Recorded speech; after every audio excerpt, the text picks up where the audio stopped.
kawan, gimana kabarnya hari ini? Jangan lupa tersenyum ya.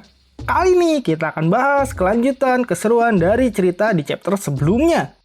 Untuk yang belum menonton chapter sebelumnya, tonton dulu ya kawan.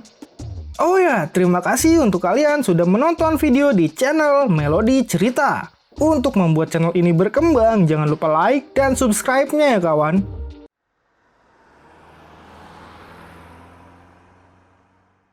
Oke kawan, kita mulai perjalanan imajinasi cerita ini. Aktifkan imajinasi kalian ya.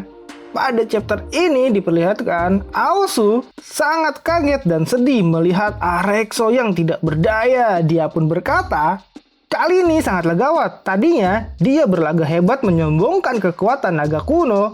Tidak pernah berpikir untuk bertarung dengan mempertaruhkan nyawanya sendiri. Sekarang situasinya berbeda. Dia pun sempat berpikir untuk meninggalkan Arexo di sana dan kabur menyelamatkan dirinya. Namun sayangnya, dia pun teringat masa-masa dulu. Arexo sering melindunginya. Bahkan saat dia dibully oleh anak dari Raja Selatan, Arexo lah yang membelanya secara diam-diam.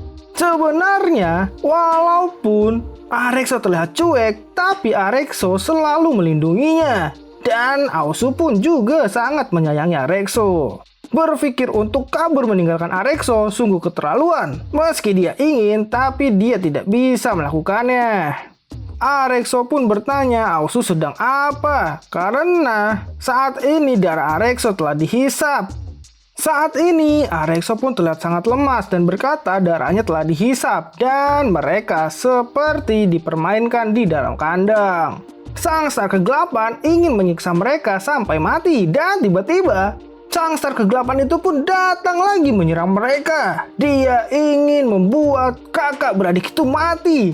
Dan dia pun mengeluarkan pedang-pedang iblis ya untuk menusuk mereka berdua. Untungnya, Aosu bisa menghindarinya dan mengangkat Arexo dari sana.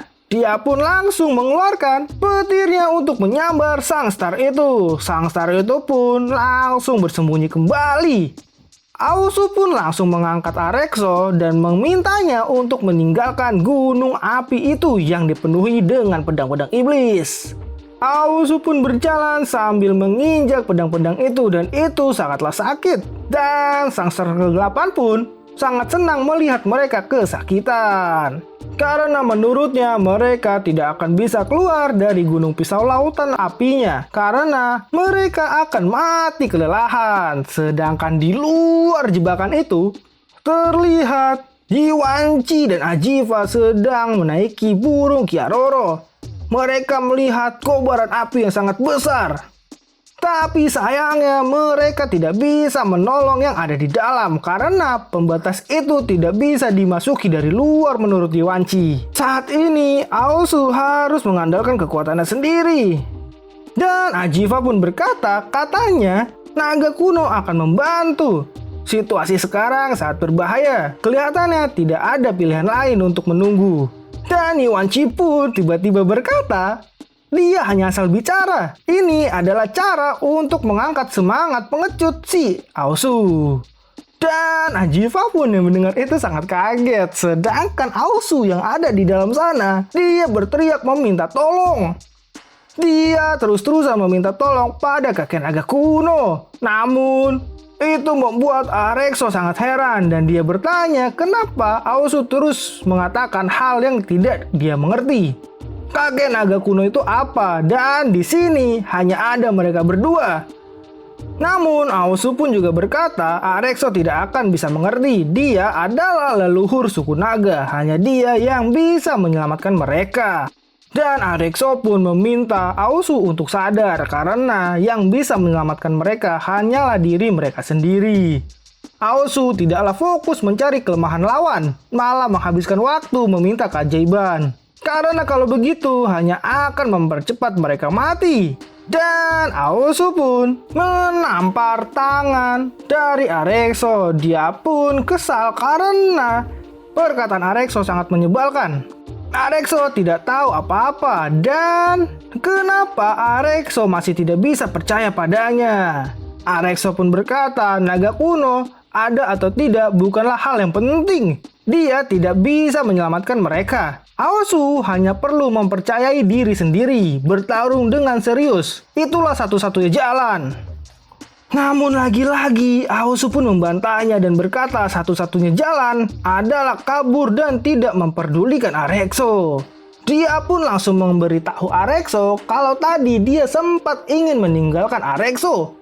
Dan Arexo pun berkata kalau itu dia juga pasti tidak akan meninggalkan Aosu. Arexo pun malah bertanya pada Aosu apakah Aosu tidak malu mengatakan hal seperti itu. Namun Aosu menjawab kalau bukan demi menolongnya, Aosu tidak akan menjadi seperti itu. Dia sangat menyesal karena dia seharusnya pergi berendam air panas di tempat lain. Arexo pun menantangnya kalau dia akan pergi meninggalkan Arexo saat ini dan dia membiarkan Arexo dibunuh oleh Dewa Kegelapan. Namun tiba-tiba Arexo pun mendorong badan Aosu dan Aosu pun terjatuh dan kepanasan terkena jebakan api itu. Aosu pun langsung kesal karena menurutnya Arexo ingin berkelahi. Namun sayangnya tiba-tiba tepat di depan matanya kepala Arexo hilang. Aosu pun yang melihat itu kaget, namun Arexo sudahlah mati, badannya pun terjatuh dan palanya menghilang. Aosu pun masih tidak percaya kalau yang dilihat di depan matanya itu sungguhan, karena dia hanya bercanda, tidak sungguh-sungguh ingin membunuhnya. Tapi sayangnya semua itu sudah sia-sia karena sang star pelindung kegelapan pun sudah membunuh Arexo. Dan sang star itu pun berkata tadinya dia mau memakan kepala Aosu. Tapi untungnya Arexo menyelamatkan Aosu, jadi dia merelakan tubuhnya untuk dibunuh. Dia pun langsung menyerang Aosu saat ini untuk dihabisinya lagi. Dan Aosu pun sangat kesal karena kakaknya mati di depannya. Dia pun juga belum selesai bertengkar dengan Arexo, tapi sang star kegelapan itu malah membunuhnya. Dia pun mengeluarkan kekuatan sejati dan sesungguhnya. Ya, kekuatan itu adalah aura naga emas. Seketika Aosu pun mengamuk dan naga emas itu berhasil melempar pisau-pisau jebakan dari sang star kegelapan itu berhamburan. Semuanya yang melihat itu pun terkejut karena kekuatan dari Aosu. Bahkan Ajiva dan Yuanji pun juga mengakui kehebatan dari Aosu. Saat ini jiwa naga emas Aosu telah aktif. Namun sayangnya cerita pun dibawa ke jalur iblis, tepatnya di Goa Kyongki.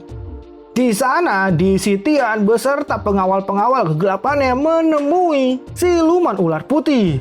Dia mengatakan apakah benar Tan Sanzang dan murid-muridnya melewati sini membawa api abadi. Dia pun juga menawarkan kerjasama dengan sang siluman ular putih. Karena sang siluman ular putih pun juga mengetahui kalau Yuan Sitiansun juga menginginkannya. Jika dia tidak mau bekerja sama dengan Di Sitian, maka dia tidak akan mendapatkan keuntungan. Tapi jika mau, dia akan mendapatkan keuntungan. Dan dengan itu, sang ular pun setuju dan dia menawarkan jalur kincir airnya. Dan sayangnya chapter ini pun berakhir kawan. Harus dilanjut ke video selanjutnya. Terima kasih ya sudah menonton sampai akhir. Dan jangan lupa like dan subscribe ya. Dan sampai jumpa.